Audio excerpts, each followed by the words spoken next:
by Riverside.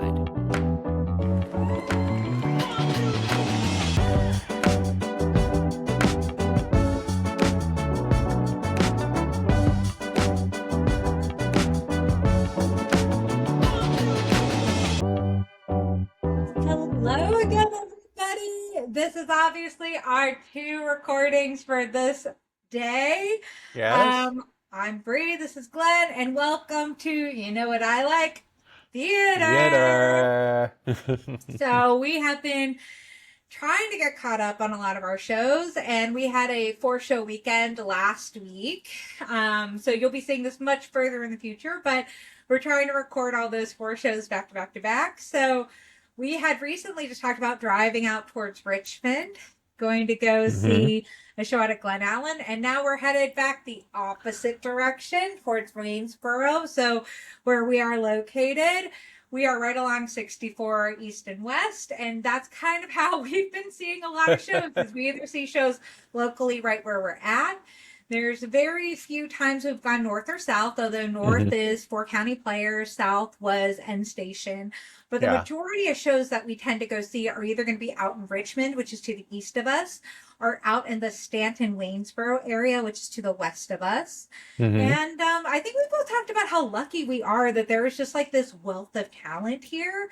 Like, I mean, it's just really surprising that there's not more theaters. And in fact, I think that we've talked a lot about in our drives, like, why isn't there an Augusta Players? Why isn't there an Orange County or something like that? Like, there are just some things where it's like, I would anticipate Louisa or I'd anticipate Keswick. There should be like other Yeah. little pockets of performers because I feel like even though the shows and the theaters that we've seen meet a lot of the needs in the area, like there could be more. There's a lot of talent here. We're really lucky.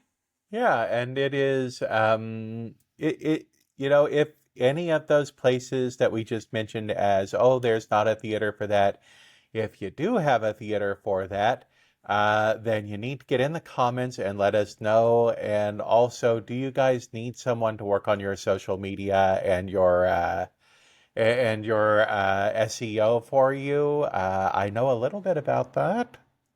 Yeah, to be honest, that's how I found a lot of things is if Instagram advertised it to me, which like that's a big struggle, you guys. Like, I don't think I've talked about this in a lot of our other episodes, but please, please, please, if you advertise on Instagram, I know you're gonna think that locally it's just gonna find your people, but I cannot tell you how often it's been like, oh, I have to tell you this one for 100% as a great example.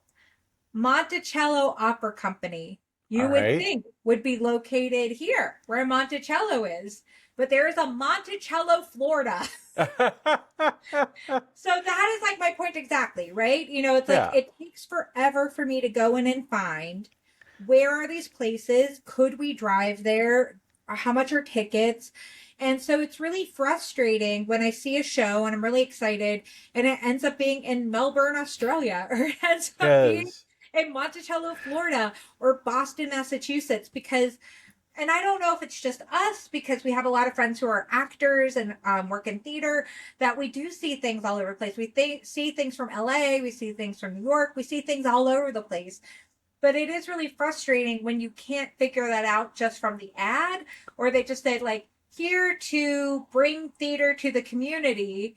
hmm And I don't know which community because, like, there are some things that you want to be able to go. And we talked about, like, as an example, Smokestack Theater, which is in Danville, where I'm like, it was a hmm little bit closer. We talked about the Barter, if it was a little bit closer. Like, those are going to be things that I think we'll go and do on our own for certain shows, but just not for this experience of trying to find things an hour to an hour and a half away from us because we felt that was a reasonable drive.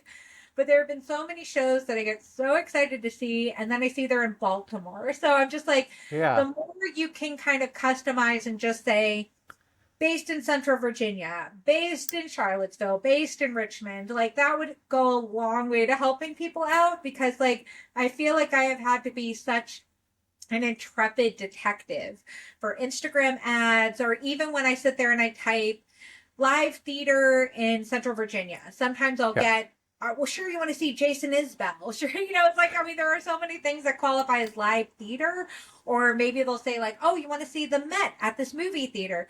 So it's just really, really challenging. And I could be searching completely wrong. Like, I'm not an expert Oh, on it, but also, like, maybe most people aren't going to be experts when they're looking to see what's something new in their community they might be interested in and want to enjoy. yeah, and it is, you mentioned the Monticello.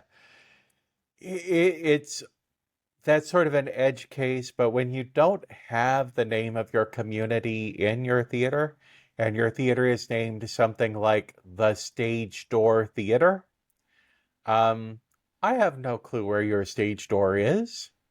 It really helps if you're like the Stage Door Theater in Bumpass, Virginia. Uh, put, put the name of the city somewhere. Yeah. And, I'll be honest, like, how I had to maybe infer it was from friends who were local who liked stuff. But even then, like, there was stuff like Norfolk, Virginia, where it's like, I don't know if I want to drive to Norfolk right now. Hmm. So I feel like I kind of had to do my own type of strategizing of what I felt was local that my friends liked and what I felt was local that my friends, would go to.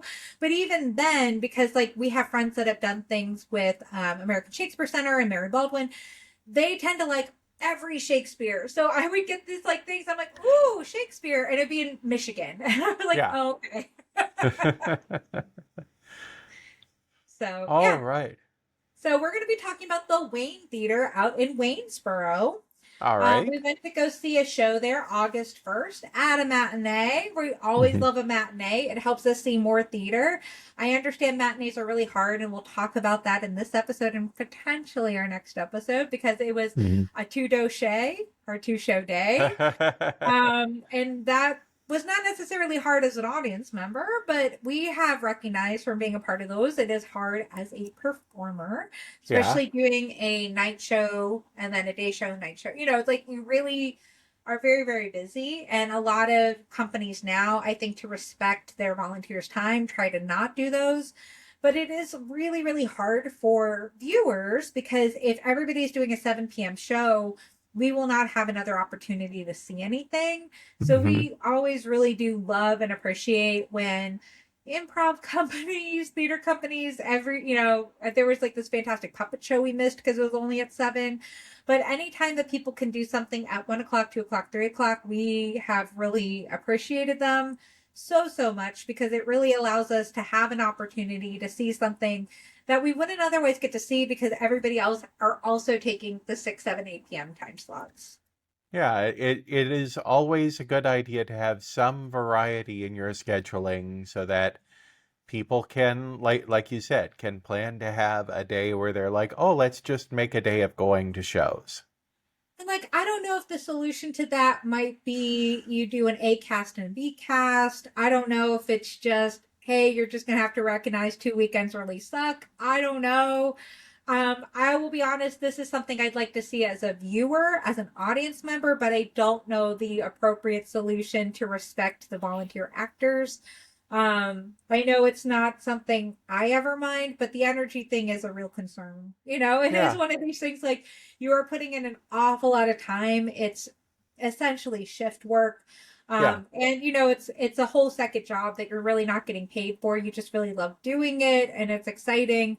And we kind of all have our strategies, whether that's caffeine or, hmm, hype music or whatever it is. But it is one of these yeah, things like I like to sit there and say, like, I recognize it's hard and I recognize there's not an easy solution, and somebody smarter than me can hopefully come up with something that makes everyone happy.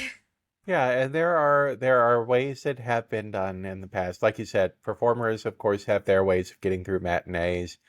Uh, in union theater towns, that's why Monday is the dark day, is because you have Sunday is matinee and evening show. So Monday, the actors get to have off. And I've seen theaters that do, well, we're going to have a Sunday matinee, but we're only going to have a matinee on Sunday. We're not going to do an evening show. It, Yeah. yeah. So anyway, This might be a bit contentious, but I'm going to mention the cost, and I All think we'll right. have to talk about that. So the cost was $94 for two adults, but parking was Hmm. free right next to the theater. And the show was the musical Children of Eden by Stephen Schwartz. Okay. So I feel like I understand musicals very expensive for rights. Musicals are in general very expensive to produce and to put on stage. So I can't necessarily say that $94 wasn't appropriate for ticket pricing, but I will say it was on the higher side. Hmm. And I kind of have to keep bringing back, like, we have seen musicals at lower price points. So I do feel like we attended this production because we saw SpongeBob several years ago and we really liked it. And I don't remember what we paid for those tickets, but I remember like paying these ticket prices and thought it seemed high. I don't think we Hmm. paid that much for SpongeBob, but also I will tell you, I don't remember. I don't have the receipts. This was a couple years ago, so it is one of these things where it's like I if I had to guess, and please Wayne Theater people correct me, I thought it was closer to $50, $60. I thought it was Hmm. cheaper. And to be honest, I bought these tickets far in advance because I had to plan out our whole month, right? So when I was looking at tickets, I was looking at all the way back the first or second week of July and booking tickets that were available. Um, so I just bought. And what they have done, from what I've seen on their social media, is they do offer $26 rush tickets. So if you Hmm. just decide, I want to see the show, I didn't buy tickets, these are kind of last minute, they will sell you cheaper tickets, which Yeah. I'm really appreciative they have because, like, not everybody is going to sit there and set aside $94 to buy two tickets for two adults. And $26 is much more in line of what I thought we spent for SpongeBob. So that's why I said I can't remember if that's what we did for SpongeBob and that's why I misremembered, or I just don't know. But to me, $94 felt high, and it was not what I remembered what we bought for our last musical. I don't regret spending it. I always say, like, every single local community theater arts organization we have spent money on, we had an extensive talk that if it got rained out, if we couldn't go, we would just let them have the money. Like, it is Yeah. not worth fighting the money. We believe so much in local performance and local arts. We would like to invest in them, even if it's a donation of we did not take up our seats. So that is fine. It's not a Hmm. problem. But still, I will just say, as we are looking at cost effectiveness, if we're looking at that advocacy, like, don't go out to dinner and a movie, go out to live theater, felt high.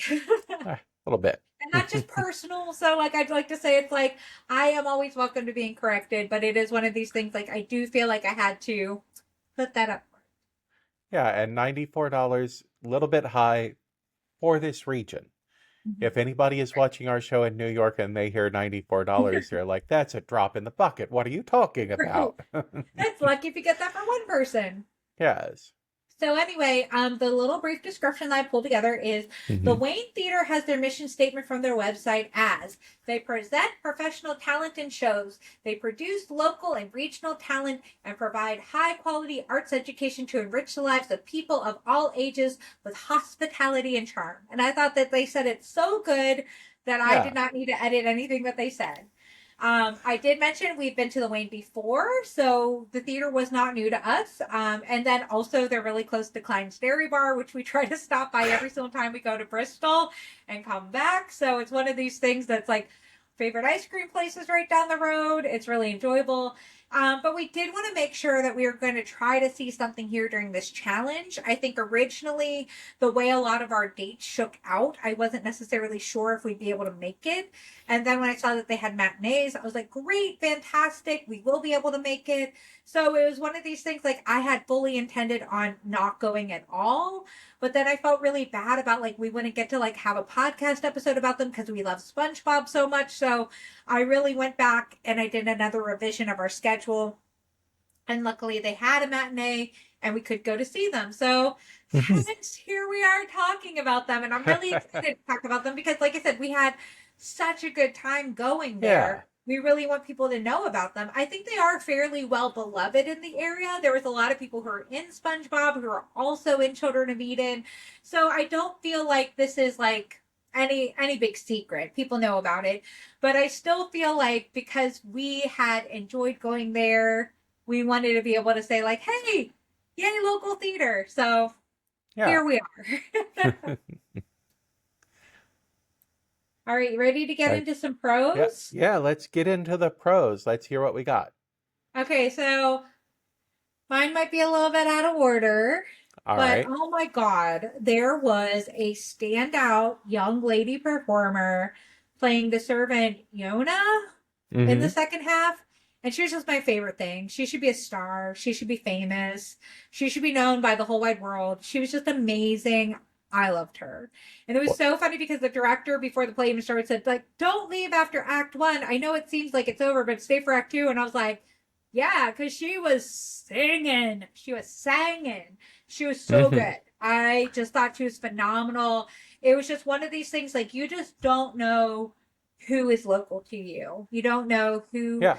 has this talented capability. And I was just like, why is this girl not on Broadway? She is just phenomenal. She reminded me so much of like Bonnie Mulligan, who did Head Over Heels, and like, she was in a whole bunch of stuff.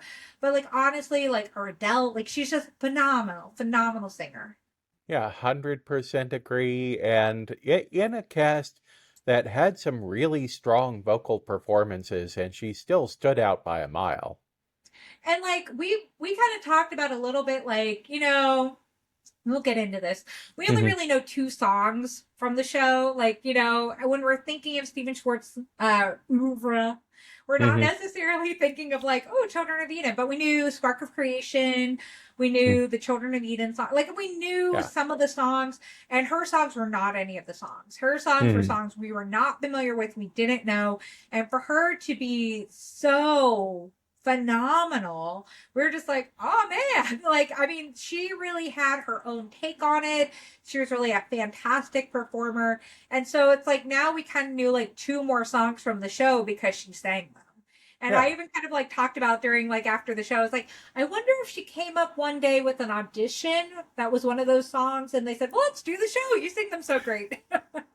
Yeah, that happens from time to time. And yeah, my two songs that I knew from the show were Spark of Creation and Lost in the Wilderness. And like I loved those songs, and I remember I went out and I bought the soundtrack because I loved those two songs, and those remained the only two songs that I really knew from the show. So yeah, but so let's continue on. What else do we have? What are we talking about here? So I said exactly what you said. I had to highlight our girly, but there Yeah. were incredibly strong singers and dancers just all across the board. We already Yeah. knew them from SpongeBob. Like I always talked about in SpongeBob, and I hate to kind of talk about another show when we're talking about this show, but I always loved the little kid who played Gary. Like, I mean, it was Mm-hmm. just phenomenal. Like, just everybody is so strong and so talented. And it is just one of these things like, I could not find a fault in anybody. There wasn't anybody who did not belong on that stage. It was such a strong ensemble, and you don't really see that. Like you Mm-hmm. see, like here's our stars, here's our second tier, here's everybody else that we're just including. That was not this group. So I said you could tell that the ensemble really loved each other, really loved working together. This was a show about community and family and, togetherness and all this other stuff. So to me, like it just really radiated that these people enjoyed each other. They enjoyed each other's Mm-hmm. company, they enjoyed each other's talent. And there were just so many wonderful singers and dancers and like creative elements in those aspects that you're just like, yeah, everybody who was on this stage deserved to be there and deserved to be part of this production and really elevated the experience. Yeah. And if I can toss out a pro there, I know it might be on your list to talk about, but I'll go ahead and springboard off of something you said, which you mentioned in SpongeBob. Of course, we had the young actor who played Gary. Um, just in general for this production, I think the choreography and the body work, Now, the that's my next piece. yeah, well, let's get into that. Let me hear what you Yeah. have to say. I just said I like it. Let's hear what you have to No, say. You keep going because literally my thing that I'm saying that you're not saying is I love the snake. The snake Oh was my yeah. favorite bit. Yeah, the snake was great. The snake was done as an entire string of people working with long silk, and there was great movement and life to that character. This is, for those of you who aren't familiar with the show, Children of Eden is the story of the Garden of Eden and then moves into the story of Noah. So there's a lot of playing around with different animals showing up in the story, and they built the animals out of the actors. So you have one actor playing a turtle, and it's actually one actor on all fours with another actor on their back as the shell and things like that. Just really phenomenal, high level quality of choreography and body work that was nice to see on the stage. Yeah, like the snake was maybe about a dozen people. I don't I remember. think And they so, all yeah. kind of had like flat this way, flat this way. They did kind of a lot of, connection of almost like a kick line, but it was more Yeah. or less like the movement of the arm. And then they also had the silk that would switch from one shoulder to the other shoulder. And it was just such a fun song. The lady who sang it was phenomenal, was really great. And I was just like, knowing Stephen Schwartz went to Carnegie Mellon, it was all about like, oh, don't we want higher education excellence? I was like, well, this definitely feels like a little bit of a dig at his alma mater, maybe. But yeah, I mean, it was just like, I think it would be very easy for a production to kind of make it, I don't know, like burlesque or chorus girls or something like that, because it just Hmm. kind of had that vibe of like, that's their showy, here's the sequins. And they kind of made like an executive decision for their aesthetic to be very like hippy dippy rustic, which happens a lot with Bible shows, right? Like we talk a Hmm. lot about Godspell and Jesus Christ Superstar and stuff like that, where they were all kind of done in the 70s. And so there was this like peace and love aspect. And I think it really fit. But I would Hmm. say, like, if there was one moment that I felt like I could see a director going with fishnets and sequins, like it would have been this. But I Yeah. really liked what they did. And like I said, it was one of the standout numbers in my mind. And I thought it was so creative. And I just thought it was like so fun because, like, you had like an actor playing the tip of the tail. Like, I mean, like that, Yeah. it's just really cute. Like, it just reminded me like a bit of like an aesthetic of like a Russian nesting doll, or I don't know, like there's a lot of like these like really creative elements with how they interpreted certain things. And I thought it was so much fun. Yeah. All right. What have you got next? So then I had in Act Two, and we had some discussion about this, and I think we disagree, but like for our own purposes, Hmm. I liked they have this thing where they had from the lighting booth or the sound booth coming all the way down and making a rainbow.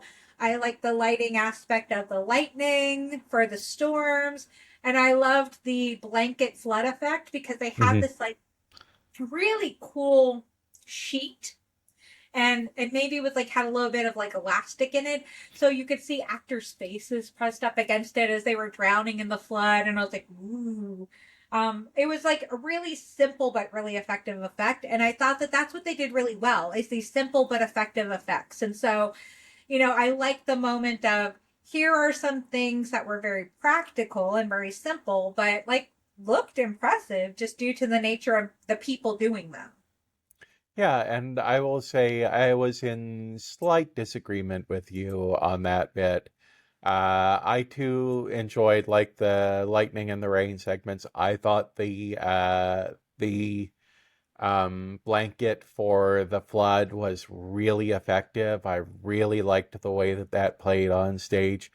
My one thing was the fabric coming down as the rainbow, and it wasn't that I didn't like the idea, but there was an awful lot of white and earth tones in the rainbow for me, and that felt a lot like, well, is it? I was like, I understand this is supposed to be a rainbow I'm looking at, but my overall effect is laundry line. Yeah, Uh, and I think I gave a little bit more suspension of disbelief because I was just like, I don't know, maybe they ran out of colors and, budget and I don't, whatever. So I felt like more or less like the cool thing is the chain of people bringing it down and then yeah. taking it up to stage. But yeah, I was like, I mean, I feel like aesthetically, and we'll we'll get into this in the cons. I don't think the aesthetic was our particular taste. Hmm. We recognize that it was done very well and very effectively, but that's kind of my first con, if I'm being Okay. honest. Um, this is my. I know we're jumping straight into the cons. This is my comment that I wrote because I gave a Hmm. lot of thought to it because I was like, it wasn't bad. There wasn't Right. anything wrong with the aesthetic. There wasn't anything badly done with the aesthetic. It was an effective aesthetic. But I said, the general aesthetic of the show did not hit the mark for me, for me, for me. Hmm. I was not very impressed with the set or the technical elements or the stage masking. I know we had some disagreements about the large technical stage ladders that are usually used for hanging legs and stuff like that. But in general, I was like, I think the very first moments of the show where I was really like, they have these really phenomenal, like you said, they used a lot of silks, they used a lot of draping, they used a lot of pieces of fabric to say this is a jungle, this is a wilderness, this is a tree, this is a snake. And like I said, for the snake, liked it a lot. When the vines on the wall are held up with gaffer's tape and the second Adam and Eve came out of them, they all fell down. I was just like, oh no. And so to some extent, I think it was effective of here's a group of hippy dippy people who are building the show to talk about the Old Testament and blah, blah, blah. So I said, I think there was a lot of really well thought out thought. And I think there was a real reason why this was happening. But I was like, but for me in a theater environment and for $94, I'm like, could we have a command strip in loops? I felt like there were maybe some additional thoughts that could have gone into a similar aesthetic to make it look a little bit more cohesive and polished. And maybe that's not what they were going for. And that is a fine choice. Like, there was nothing wrong with any of the choices that they made. It just was not for me. And I Right. think if I was doing a similar thing, I would have done it differently. But it was not my show and I didn't do it. So I can recognize that it was a good tool for the show that they were putting on. A Hmm. lot of care and thought went into it. I personally just didn't like it. Yeah, and I feel like that's an important thing to say is that it does come down to personal taste. Nothing that we saw on stage, like when I say, oh, well, the rainbow didn't work for me, I'm not saying you did bad. That rainbow should have been better. It's just it was not a moment that worked for me. And like you just Yeah, we like said, a little bit more spectacle. Like I said, I was like, I already talked about how the snake I wanted to be like snake skin and fishnets and, whatever. That's not what this show was. Like, I was right. not doing the show. So I can sit here and recognize art is subjective. And when you Hmm. do a piece of art, you're going to do the version you want to do. And I think 100% they did the version they wanted to do. And so when I sit here and I make these comments, it's like, well, you already know what I would want to do, and I didn't do it. So obviously there's going to be a bit of a mismatch here. But at the same time, it was great. It's like, nah, it wasn't Yeah, for me. right.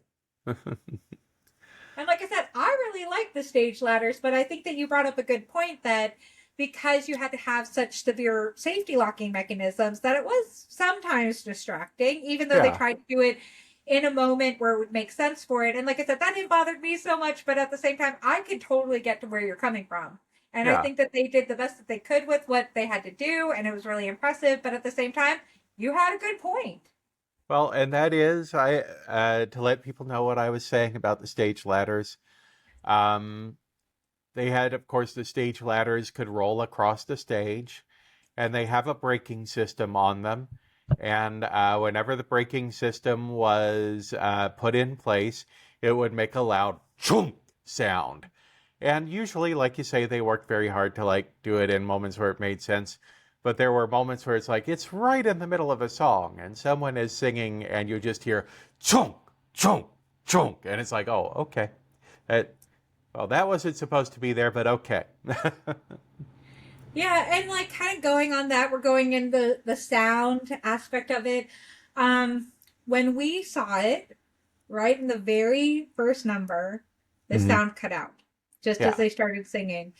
And I had this moment of, oh no, we do not have a live orchestra. We have a Hmm. backing track. And so I said, I prefer live orchestras. I do understand it's not always possible. You have the Mhm. volunteers you have, you're doing the show you're going to do. But I said, I do wish there was a live orchestra. I can't sit there and comment that I like the live orchestra for Newsies. I just wish the performers could see them to stay on beat. So I feel like I have to comment when there's a backing track because you can't cover things, you know, Yeah. and we'll kind of talk about this with some other shows, but when you have a backing track, you and this is a very snobby personal feeling, okay? Mhm. I'm just gonna mention it. I think you're doing karaoke. I don't think you're doing theater. It is okay that you're doing karaoke and not theater, but I just feel like we have to recognize that a backing track is different than a live orchestra or a live musician or a pianist or whatever else you're going to use.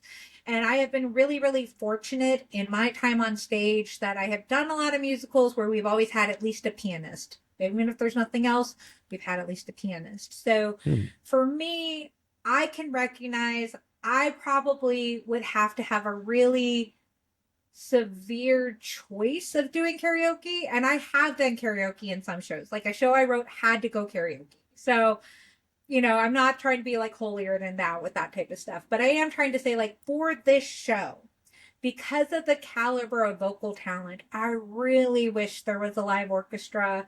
And I'm going to say a very big dramatic hard line in the sand thing. I think the backing track did a real disservice to the strength of the performers. Mhm. The recorded music had no emotion. The show was very emotional. And I even told you, like, I was sitting there crying. Like, Eve Yeah. sang some songs and I was crying at it. Um, the guy who played Adam and Noah and God sang a song together, and I was crying about it because I missed my dad so much.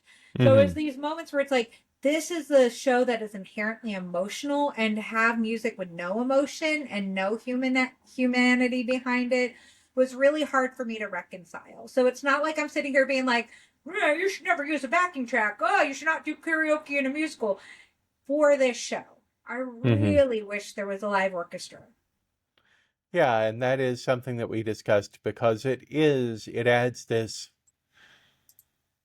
sort of disconnect. And I think my comment driving away from the show was that I said, well, now I completely understand why there were literal strikes on Broadway over, no, we need our orchestra pit.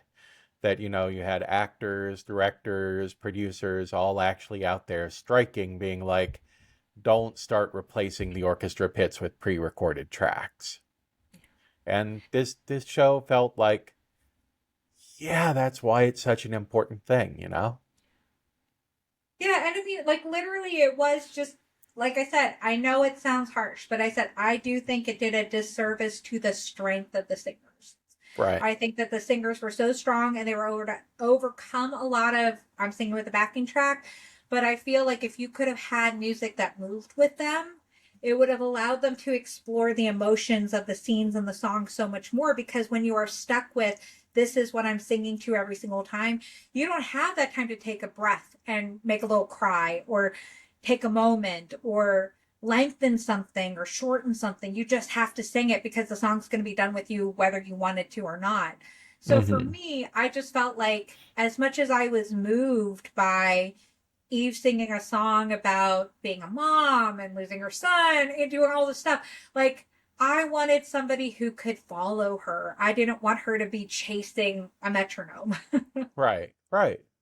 And So, that's a valid concern with the music. It is a very emotional show, and the music should be able to go where the emotion goes.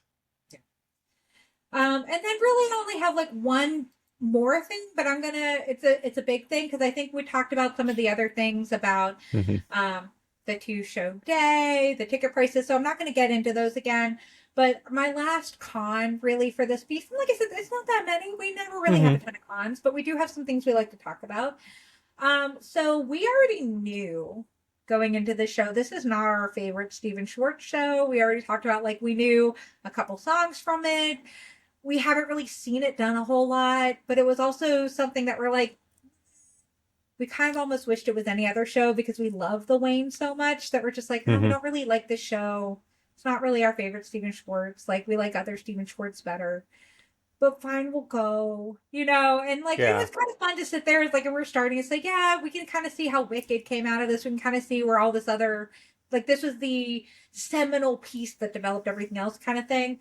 So we just said, like, we didn't like the show, we didn't like the music, and that had nothing to do with the performers or the choices that they made for doing this show or the reasons why they had doing the show. It's just more or less like Stephen Schwartz had done better Yeah. stuff, that, in our opinion. So I Yeah. said, but we were willing to take a chance because we were so impressed by shows we've seen at the Wing previously.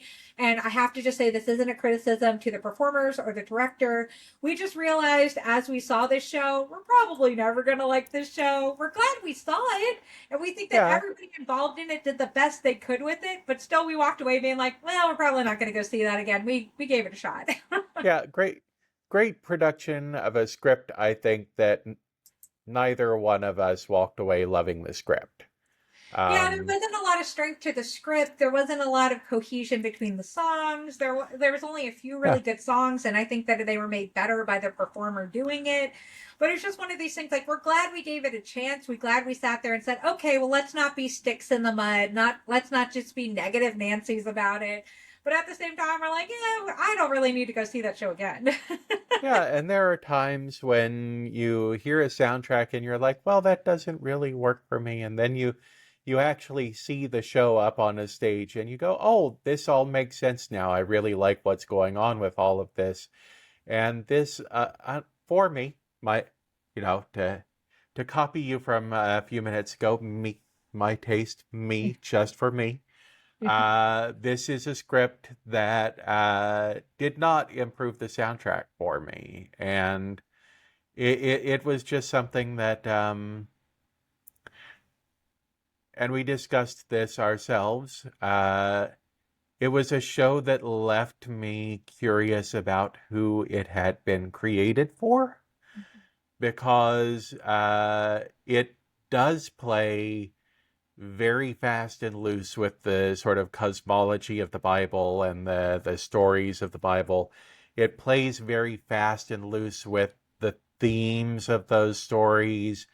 And I'm just not certain that there is a massive amount of overlap in the Venn diagram between the circle that is people who are really, really hyped to go see a show based on biblical stories, and the circle that is people who don't mind it if you completely change the story and the theme of some of the books of the Bible.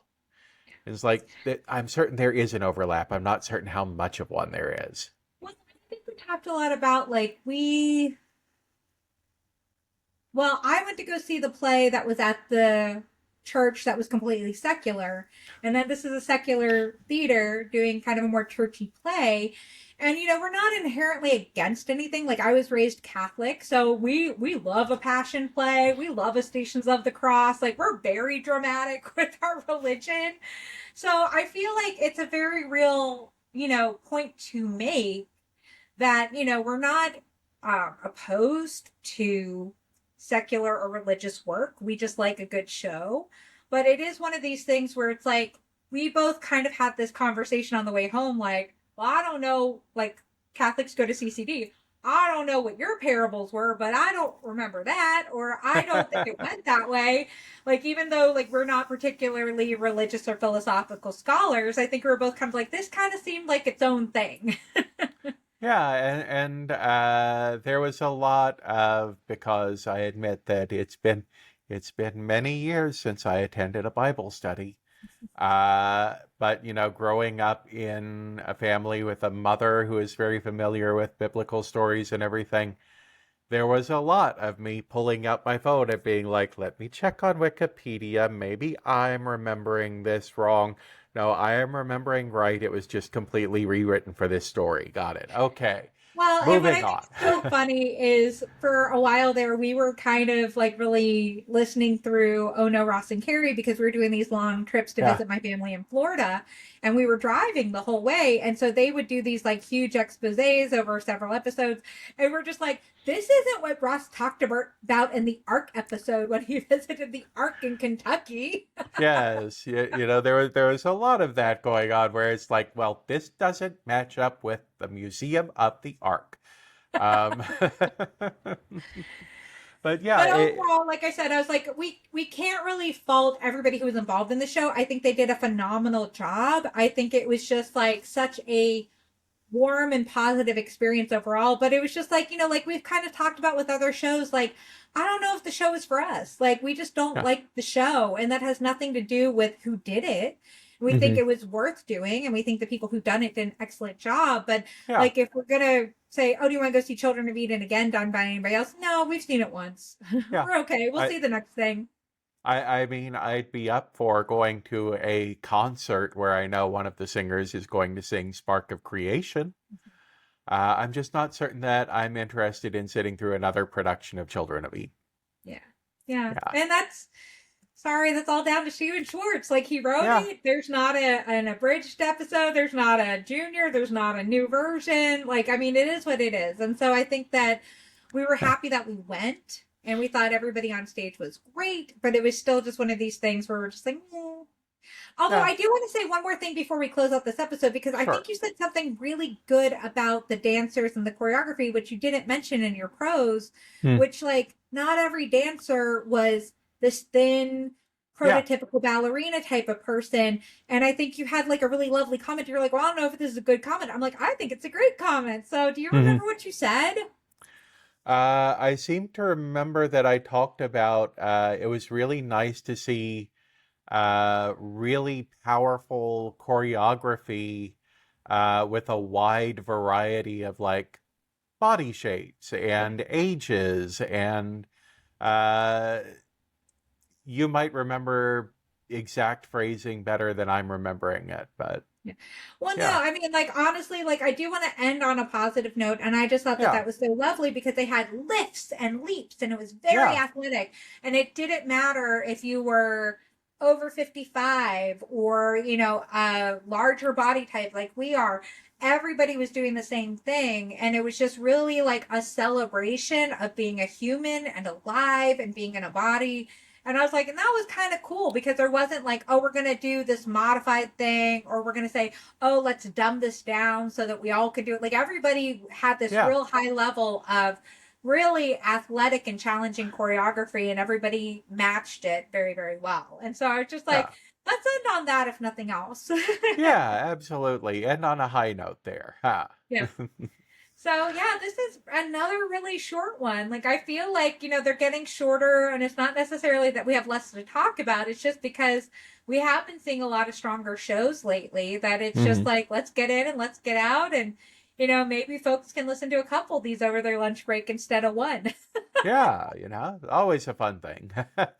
Well, we'll be back with the last two shows of this weekend. We have a couple more coming your way. We have the hmm evening show from the day we just talked about. And then Yes. we have the Sunday show. So that's what's coming up here on You Know What I Like?